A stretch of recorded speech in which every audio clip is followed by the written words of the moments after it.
ya, liturgi.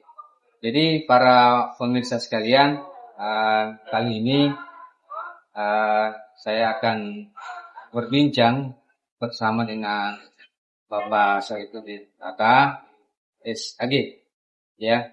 Beliau salah satu pertama menjadi tokoh di Kabupaten Goa.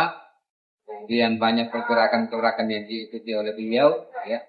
Kemudian menjadi juga pengurus Masjid Suratul Mustaqim Ali atau pejabat sumuk, ya. Dan beliau juga pernah menjadi anggota DPR Kabupaten Goa. Ya, betul, mungkin gitu. Betul. Ya. 3 periode. 3 periode. Jadi beliau ini sudah melewati beberapa segmen pemerintahan, mulai dari Pak Sarul, tidak salah ya? Mulai Kita dari dapat Pak Iksan. Pak Iksan. Tapi Pak Sarul sudah ada singgungan waktu itu sudah ada. Kemudian Pak Iksan, Pak Iksan. Jadi kemudian Pak Adna, ya sampai sekarang. Jadi memang kompetensi beliau saya kira tidak terlalu kita ragukan lagi. Selain itu, saya tahu beliau memang sibuk. Beberapa waktu banyak mengikuti kegiatan-kegiatan diskusi, ya. Beberapa waktu Jumat yang lalu, kalau tidak salah di Azhara, Azhara dulu, Jumat, Azhara ada undangan, ya saya mengikuti, itu membahas masalah ini yang di Kabupaten Goa. Kemudian di Kawi Mario, ya banyak lagi jadi kolega beliau. Beliau juga ternyata adalah salah satu pengurus di pengurus Muhammadiyah, masuk pengurusan. Walaupun saya tahu beliau ini memang dari dulu kader Muhammadiyah, ya. Jadi kalau ada yang meragukan beliau menjadi apakah orang baru, saya kira tidak tepat karena sejak dari mungkin remaja sudah musik ini kan menjadi salah satu pengkaderan, mengalir. Siap.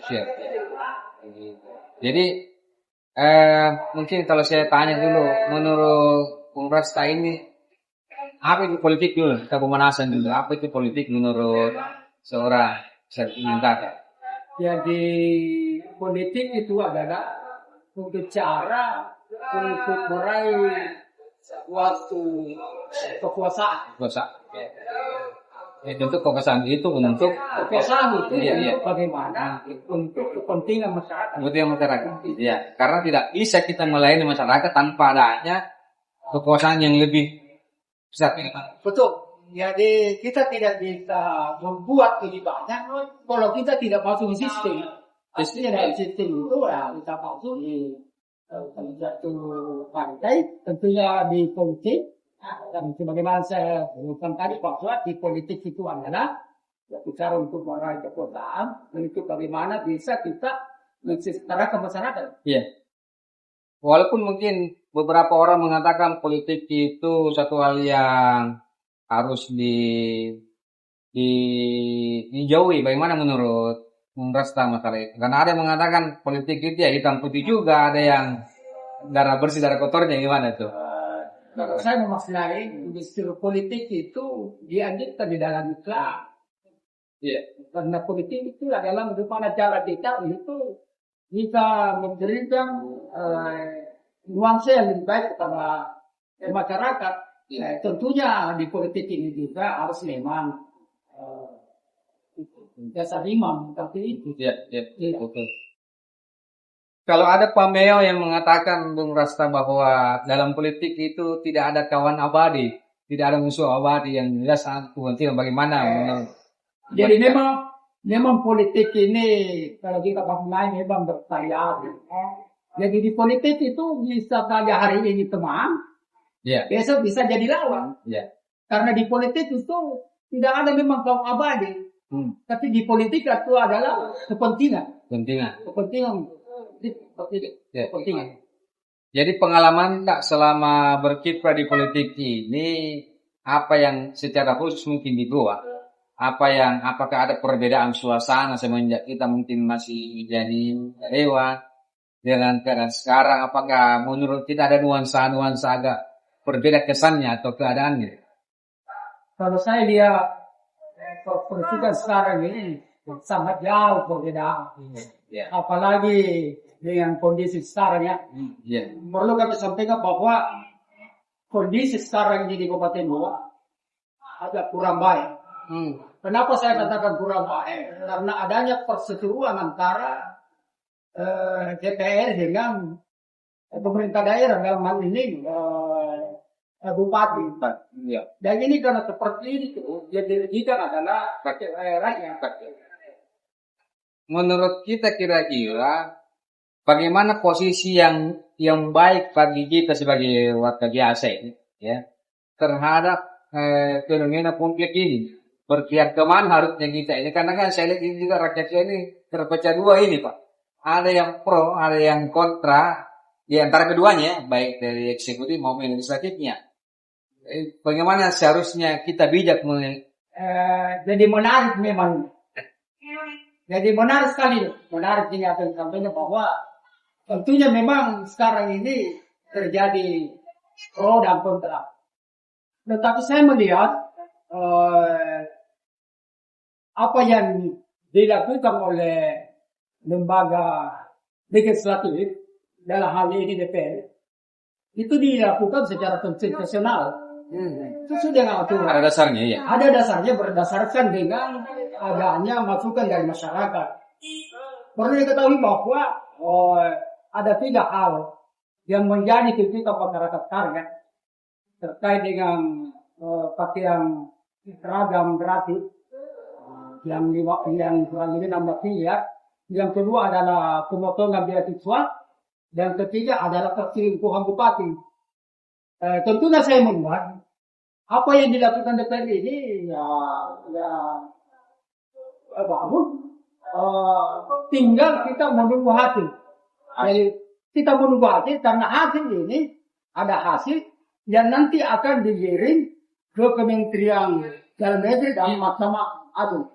Karena di DPR itu pansus ini hanya keputusan politik. Bukan keputusan hukum, keputusan politik. Iya. Jadi saya melihat ini, marilah kita kepada masyarakat menunggu hasil pansus. Menunggu hasil pansus seperti apa jadinya nanti. Saya berharap masyarakat jangan terprovokasi yang adanya polemik ini. Kenapa? Karena dari pihak kita tidak provokasi. Maksud saya seperti kita menunggu hasil dari DPR. Tentunya dari pihak bupati dan pihak DPR, kita menunggu hasil. Kita menunggu hasil seperti apa nanti. Jangan kita berbenturan, karena kita belum bisa menganggap juga ini bupati salah, karena ini masih dalam proses. Ini masih praduga sampai salah, kalau belum ada ketentuan bahwa bupati salah. Makanya itu mari kita saling menunggu, mari kita sabar menunggu hasil apa yang dikerjakan oleh DPR.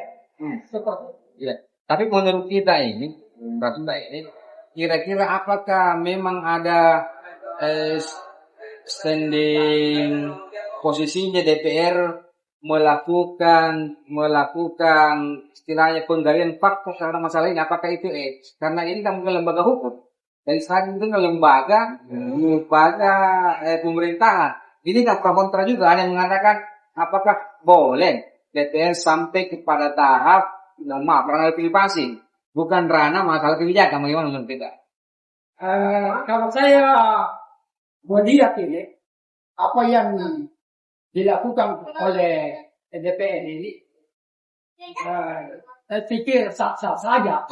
Sah-sah saja karena terkait dengan pakaian gratis, pakaian seragam gratis dengan pemotongan, itu terkait dengan mengganggu daripada bisa merugikan masyarakat. Cuma yang saya sayangkan, terus terang saya sebagai foto-foto perselingkuhan itu sebenarnya tidak etis, dibiarkan secara langsung, tidak bisa dibuka. Kalau menurut pendapat saya, tapi yang gue, baik. Pak, ini mohon maaf, ini saya anggap Om Rasta ini memang bijak melihat keadaan. Karena bijaknya itu, saya sepertinya mencium ada aroma menyerang kita pribadi dengan mengatakan bahwa kita lebih pro kepada eksekutif bupati sekarang. Ya, padahal kan ada opini yang mengatakan ini kan istilahnya sudah terang benderang menurut mereka ya, walaupun memang secara hukum belum ada. Saya lihat ini kebijakan tak ini untuk menilai dengan jernih persoalan. Kadang-kadang kita dianggap Rasta ini lebih pro kepada bupati sehingga tidak menyalahkannya. Padahal ini kan sebenarnya belum ada fakta ya gitu. Saya pikir Iya. menarik ini. Menarik. Memang ini sepertinya saya ini dianggap bahwa pro kepada bupati. Saya pikir kita harus melihat ini secara konstitusi. Itu sih ya, datangnya. Sekarang ini bupati belum bisa dianggap bahwa dia bersalah Iya. karena belum ada ketentuan. Paling tidak juga nanti kalau misalnya ada namanya klarifikasi dari bupati. Iya. Klarifikasi benar tidaknya, walaupun ada seperti saksi-saksi yang dibawa, itu kan boleh bisa dikatakan bahwa benar. Terserah saya berpikir bahwa mari kita anggap bahwa ini bermasalah adalah praduga dan pencatat. Belum ada ketentuan hukum. Iya. Belum ada. Iya. Belum ada ketentuan. Begini, jadi ini sudah berjalan berapa bulan ini? 10 tahun. Apa ini? Pemerintahan yang sekarang. Sudah 1 tahun setengah. Ya. Sudah 1 tahun. Ini kan ada fenomena yang secara saya pribadi melihat tidak seperti yang pemerintah sebelumnya, bahwa tidak akurnya antara eksekutif dengan legislatif. Saya tidak tahu kalau dulu mungkin apakah ada refleks seperti itu, ya. Apakah kira-kira ini berpengaruh terhadap kebijakan pembangunan gua nanti ketika tidak sinkron antara DPR dengan bupati, bagaimana? Benar. Jadi memang kalau terjadi konflik antara legislatif dan eksekutif, pasti ada dampak ke masyarakat. Karena kenapa? Kita tahu bahwa masing-masing ini DPR itu kan juga bagian dari pemerintah daerah. Iya. Tentunya kalau misalnya tidak tahu hubungannya, jelas dampaknya seperti ini. Yang sementara jalan ini Pantur, ini kan sebenarnya sudah mempengaruhi beberapa pembangunan yang proyek-proyek yang seharusnya sudah dikerjakan. Nah, ini kita bawa lagi.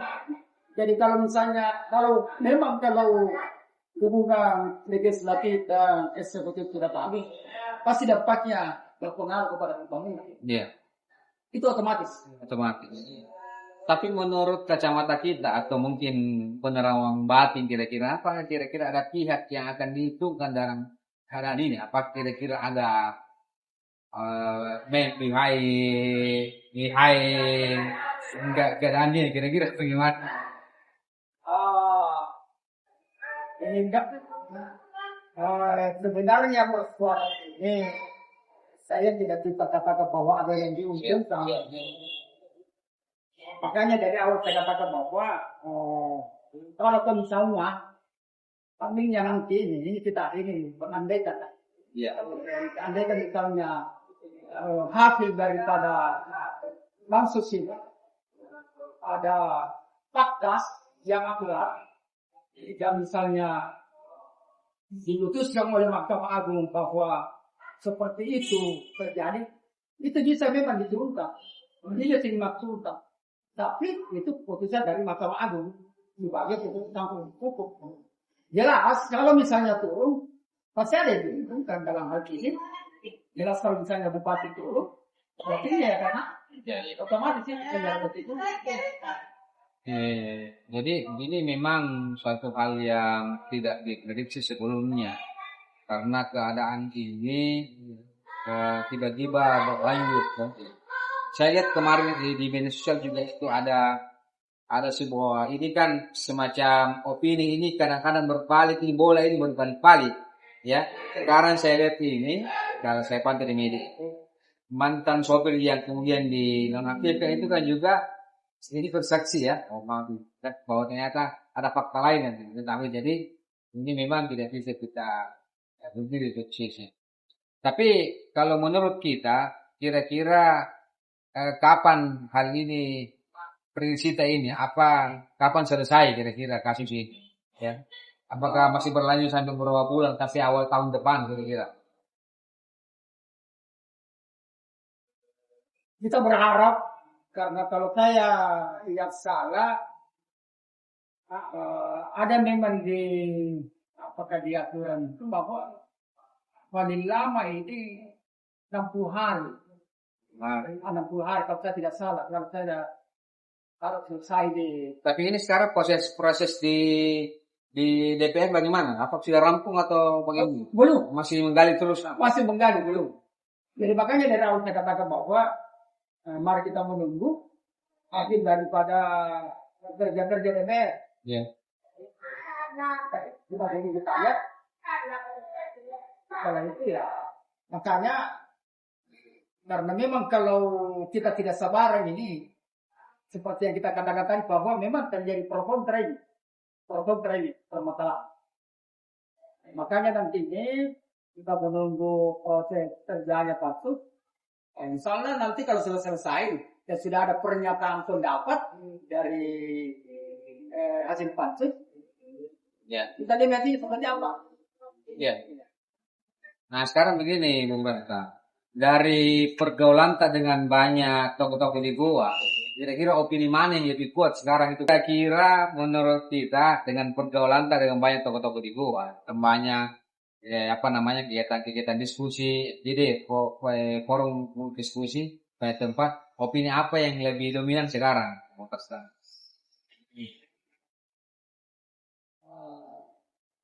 Yang jelas kalau seperti ini pasti masing-masing kan punya pendukung kan.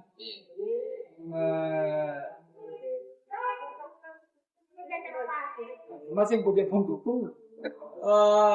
Sepertinya ini dan berat saya bisa katakan karena masing-masing punya pendukung. Iya. Makanya dari awal saya katakan bahwa ya kita tunggulah hasil pansus. Ya, saya tahu memang jawaban tak akan diplomatis karena kita ini berada di dua kubu sebenarnya.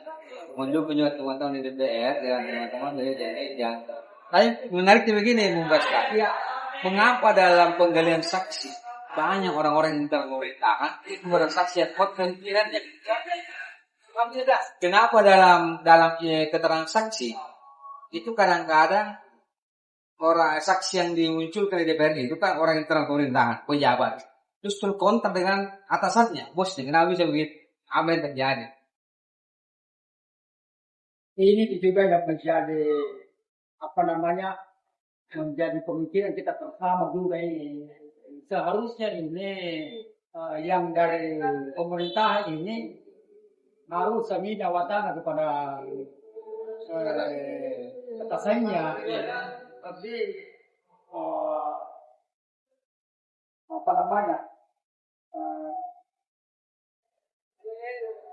saya tidak tahu seperti apa ini ilmunya ini. Saya tidak bisa seperti itu.